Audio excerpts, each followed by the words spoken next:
Every fairy tale begins with hope. A young girl meets her prince charming. They fall in love and they live happily ever after. But sometimes the fairy tale is nothing more than a carefully constructed illusion. And when that illusion shatters, the truth beneath can be deadly. This is the story of Caroline Crouch, a 19-year-old woman whose life ended in the most tragic way imaginable. But this isn't just a story about murder. This is a story about deception so elaborate, manipulation so complete that it fooled an entire nation and challenged one of Europe's most experienced police forces. July 12, 2001. Caroline Crouch was born in Athens to David Crouch, a retired engineer, and Susan Delicacosta. She was a girl with her whole life ahead of her, full of dreams and possibilities. When Caroline was just 8 years old, her family made a life-changing decision. They relocated to the island of Elanos, a stunning coastal paradise where as your waters meet white sand beaches. David and Susan had fallen in love with the island's natural beauty, and they wanted to give their daughter an idyllic childhood. And idyllic it was. Caroline embraced her beachside life with passion. She became an avid scuba diver and swimmer, spending her days exploring the underwater world that surrounded her island home. She was happy, carefree, and surrounded by a loving family. But on Good Friday 2017, everything changed. Caroline, just 15 years old and still in high school, met a man who would alter the trajectory of her life forever. His name was Babis Anagnostopoulos, but everyone called him Babis. Babis was 27 years old, 12 years Caroline's senior. He was a commercial helicopter pilot, financially well off, charismatic, and by all appearances, the perfect catch. He knew how to make an impression. And what an impression he made. Picture this. A teenage girl in her classroom looking out the window when suddenly a helicopter appears overhead. The pilot waves. It's romantic. It's dramatic. It's the kind of thing that happens in movies. For Caroline, it wasn't a movie. It was her reality. Bob had flown his helicopter over her school to get her attention. And it worked. What Caroline didn't know, what she couldn't have known at 15, was that this wasn't romance. This was the beginning of a carefully orchestrated trap. Babis was charming and attentive. He showered Caroline with attention, made her feel special and grown up. To a teenage girl, being pursued by an older, successful man can feel validating and exciting. She thought she had found her prince. A year and a half into their relationship, Babis proposed. Caroline was still underage, but she would turn 18 just 3 days later. On July 15, 2019, barely 3 weeks after her 18th birthday, they got married. But here's what's crucial to understand. They didn't have a traditional Greek wedding, no family celebration, no gathering of friends, no joyful ceremony with loved ones in attendance. Instead, they eloped to Portugal. To Caroline, it may have felt romantic and spontaneous, but looking back, we can see it for what it truly was. The first step in isolating her from everyone she knew and loved. After the wedding, the couple settled in Glianara, a suburb on the outskirts of Athens. To the outside world, they appeared blissfully happy. Their social media was filled with pictures of a loving couple living their best life. Smiling faces, romantic gestures, adventures together. But social media rarely tells the whole truth. While their Instagram feed painted a picture of wedded bliss, Caroline's private writings told a very different story. In her diary, entries from 2019 reveal a young woman questioning her relationship. She wrote about fighting with Babis, about how serious those fights had become. She mentioned planning to leave to go stay with her sister, unsure if she could continue in the relationship. But there was a complication. Caroline was pregnant. In July 2020, Caroline gave birth to their daughter. She was now a mother at just 19 years old, and in her diary, dated that same month when her baby was just 1 month old, she wrote something heartbreaking. Today, my little one is a month old. It's also the day I told Babis I want to leave. I feel awful. Another entry revealed her inner conflict. I stayed with him so my daughter would not grow up without her two parents. Caroline was trapped, not just emotionally, but financially. Babis controlled the money. He was the sole breadwinner. Even when Caroline's mother, Susan, would send money to help, Babis would take it. In her diary, Caroline wrote, "I love Bob Biss so much that I can't leave him even though this relationship hurts me." This is the reality of coercive control. This is what manipulation looks like. A young woman isolated from her support system, financially dependent, with a baby to care for, convinced that she loves the very person who is hurting her. By May 2021, the relationship had deteriorated further. Phone records from the days before Caroline's death show combative, argumentative texts between the couple, even though they were at home together. They couldn't even speak to each other in person anymore. Caroline had attempted to book a hotel room for herself and her daughter. She had sent a text to a friend threatening to leave Bob Biz. She was planning her escape. But on May 11th, 2021, just days after the couple had purchased land to build their dream home, Caroline would never get that chance.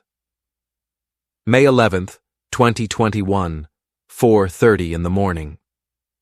The sun hadn't yet risen over the suburbs of Gliana. According to the story that would initially shock Greece and make international headlines, Babis was awakened from sleep by 3 masked intruders. They burst into the bedroom where he and Caroline were sleeping with their 11-month-old daughter nearby. The men were armed with pistols. They overpowered Bob, tied him up, blindfolded him, and covered his mouth with duct tape. Then they went after Caroline.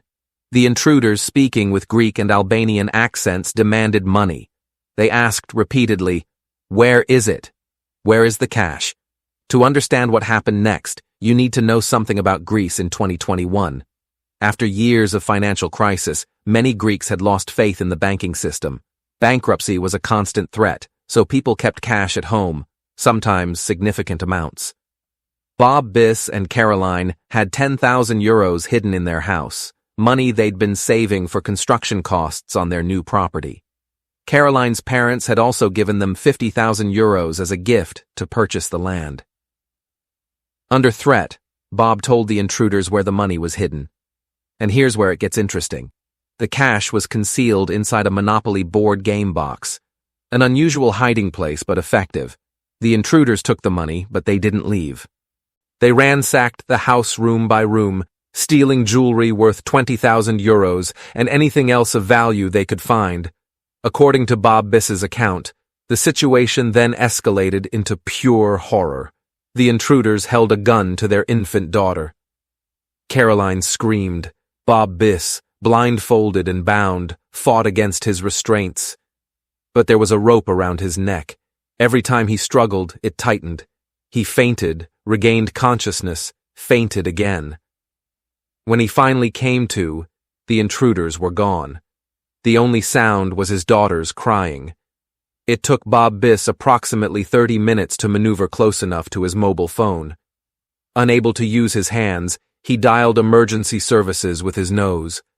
The call, filled with muffled words because of the duct tape over his mouth, was brief but desperate. Robbers came in. Send help. At approximately 6 a.m., an hour and a half after the supposed break-in, first responders arrived at the scene. What they found was horrific.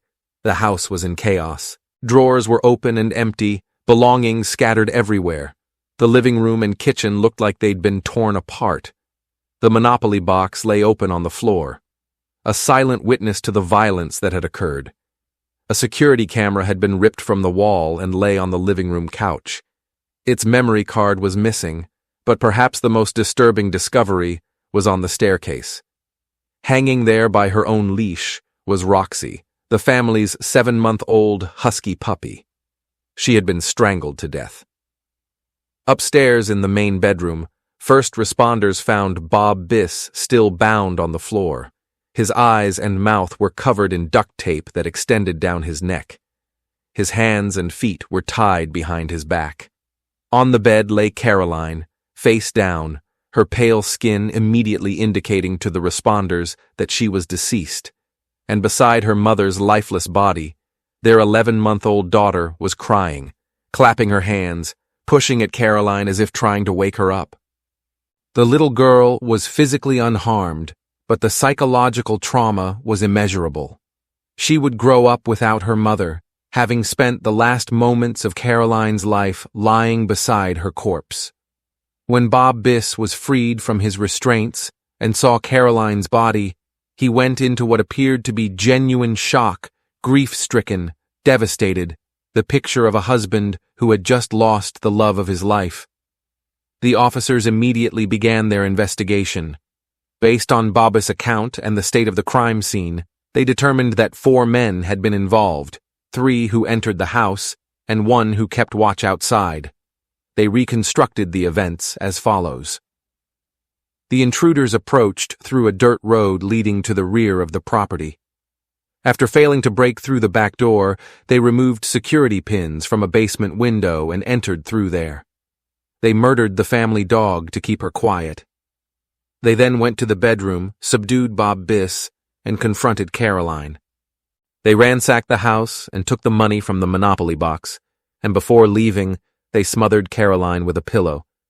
The autopsy revealed devastating details. Caroline's death was not quick. She suffered for approximately 6 minutes. Bruises across her body showed she had fought back. Marks on her lips and tongue suggested sharp objects may have been used. There were no signs of sexual assault. This was murder. Brutal, calculated murder.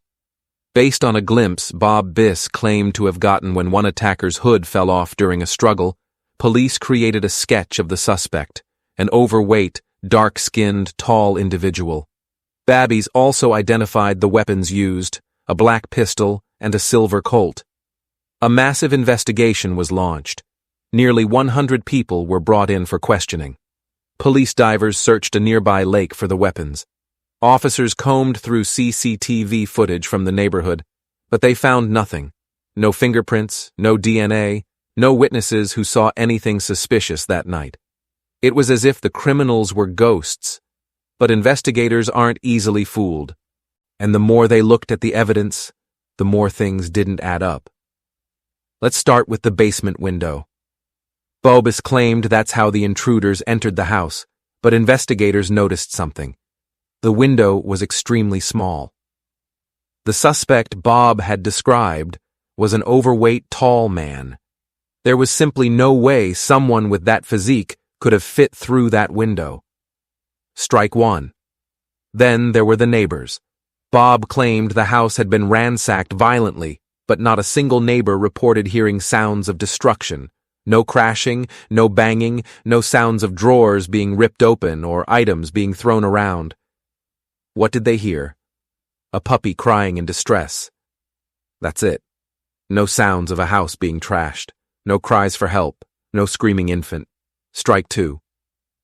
The house itself presented problems with Bob Biss's story. Despite the supposedly violent home invasion involving 3 men ransacking the property, there were no fingerprints, no DNA evidence, nothing. And then there was the question that several investigators raised. Why would armed intruders tie up the man but fight the woman? Typically, home invaders would subdue the physically stronger person, the one most likely to fight back. Why would they leave Bob Biss tied up but spend time struggling with Caroline? It didn't make tactical sense. Strike 3. But the real evidence came from technology. And this is where Bob Biss's carefully constructed story completely fell apart. Remember that security camera? The one Bob Biss claimed the intruders removed from the wall and took the memory card from? Data from the camera revealed something damning. The memory card was removed at 1:20 a.m., hours before the supposed break-in at 4:30 a.m. Someone removed that card before the crime occurred. Someone who didn't want the camera recording what was about to happen. Caroline was wearing a smartwatch, one that monitored her heart rate continuously. The data from that watch painted a clear timeline. At 3:58 a.m., her heart rate indicated she was asleep, calm, resting. At 4:05 a.m., her heart rate spiked by 50%. indicating severe physical and mental stress. She was in distress. She was fighting for her life. At 4:11 a.m., her heart stopped. This was before the time Bob Biss claimed the murder took place, before he claimed the intruders even arrived. And then there was Bob Biss' own fitness app. The app on his smartphone tracked his movements.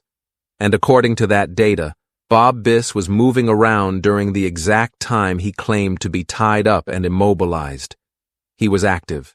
He was walking. He was free. Police tried to recreate Bob Biss's claim that he dialed emergency services with his nose while bound. Multiple officers attempted it. Not one could successfully do it. It was virtually impossible. The evidence was overwhelming. The inconsistencies were undeniable. The story Babis had told was a lie. And investigators had one more piece of information. They had found Caroline's diary. They had read her entries about wanting to leave. They knew about the text messages threatening to leave Bob Biss. They knew about the hotel booking. On June 17, 2021, just over a month after Caroline's murder, police confronted Babe Biss. They showed him the evidence, the timeline from the smartwatch, the data from his phone, the impossibility of his story. For 8 hours, they interrogated him, and finally, he broke. What Bob Biss confessed to was both the truth and another lie. He admitted to killing Caroline, but his explanation was designed to minimize his culpability, to shift blame, to paint himself as a victim of circumstance rather than a cold-blooded murderer. According to his confession, on the night of May 10th going into May 11th, he and Caroline got into an argument. He claimed they were fighting about their daughter, that Caroline wanted to take the child and leave. He said Caroline threw their infant daughter into the cot and told him to leave the house. He claimed Caroline became physical first, that she pushed him and punched him, that his judgment became clouded, that he lost control. He claimed self-defense. He claimed passion. He claimed it wasn't premeditated. But the evidence told a different story. Here's what actually happened that night. Babis strangled Caroline. When she fought back, he took a pillow and pressed it over her face using his full body weight. He suffocated her. For 6 minutes, she struggled. For 6 minutes, she fought for her life. And for 6 minutes, he held that pillow down until she stopped breathing. Their 11-month-old daughter was in the room. She witnessed her father murder her mother. After Caroline was dead, Babis set about creating his elaborate hoax. He considered disposing of her body, but realized it wouldn't work. So, he decided to frame someone else. He staged a home invasion. He ransacked his own house, making it look like burglars had torn through their belongings. He opened the Monopoly box and scattered the pieces. He took jewelry and hid it. And then, in a calculated act of cruelty, designed to add authenticity to his lie, he killed Roxy, their 7-month-old puppy. He strangled her with her own leash and hung her from the staircase. He placed his infant daughter next to her dead mother, and then he tied himself up, carefully crafting restraints that would look convincing, but from which he could eventually free himself. He put duct tape over his eyes and mouth. He waited.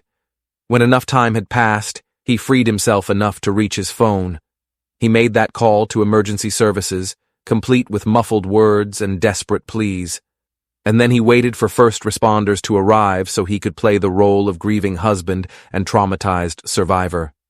In his confession, Bob Biss said he deserved to be punished. He said he owed everyone an apology. But even in his confession, he tried to shift responsibility to Caroline. He claimed she had become aggressive after their daughter was born. He painted himself as a man driven to violence by his circumstances. But the diary entries don't lie. The text messages don't lie. The evidence doesn't lie. This wasn't a crime of passion. This wasn't self-defense. This was the final act of control by a man who couldn't bear the thought of losing his power over his victim. The case became known as the murder that fooled the world. For weeks, all of Greece had been searching for the phantom home invaders. The story had made international news. People were terrified that violent criminals were targeting homes in Athens' suburbs. And all along, the killer had been hiding in plain sight, playing the role of devastated widower-hour, accepting condolences, attending his wife's funeral, holding their daughter while cameras flashed. Bob had been so confident in his deception that he hadn't even bothered to destroy key evidence. The smartwatch data, the phone records, the fitness app information, all of it remained, waiting to expose his lies. In May 2022, Babis Anagnostopoulos was charged and found guilty on multiple counts: premeditated murder, perverting the course of justice, lying to authorities, and animal abuse. He was sentenced to life in prison, plus an additional 15 years. But no sentence can bring Caroline back.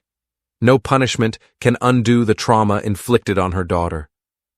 No amount of justice can restore what was taken from Caroline's parents, David and Susan, who lost their daughter to the very man she had trusted with her heart. Caroline Crouch was just 19 years old when she died. She was a young woman who loved the ocean, who was passionate about diving and swimming, who dreamed of building a home for her family. She met someone when she was too young to recognize the warning signs. She fell for a fantasy of romance that masked a reality of control. And when she finally found the courage to leave, it cost her everything. This case reminds us of several crucial truths. Age gap relationships between adults and teenagers are inherently problematic. They create power imbalances that can be exploited. Isolation from family and friends is a major red flag in any relationship. When someone tries to cut you off from your support system, it's not romance, it's control. Financial dependence can trap victims in abusive relationships. Economic abuse is real and devastating. And perhaps most importantly, when someone says they want to leave, when they threaten to escape, that's often the most dangerous time. Statistically, victims are most likely to be killed when they try to leave their abusers. If you or someone you know is in a relationship where they feel controlled, isolated, or afraid, please reach out for help. There are resources available. You don't have to face it alone. Caroline Crouch deserved so much better. She deserved to see her daughter grow up. She deserved to build that dream house. She deserved to live. Instead, she became a cautionary tale, a reminder that fairy tales can be deadly illusions, and that some people are willing to kill to maintain their control. Rest in peace, Caroline. Your story will not be forgotten. Thanks for watching, guys. If you enjoyed this video, please like and share it. Don't forget to subscribe to the channel and press the bell icon so you can be the first to hear about such real-life stories.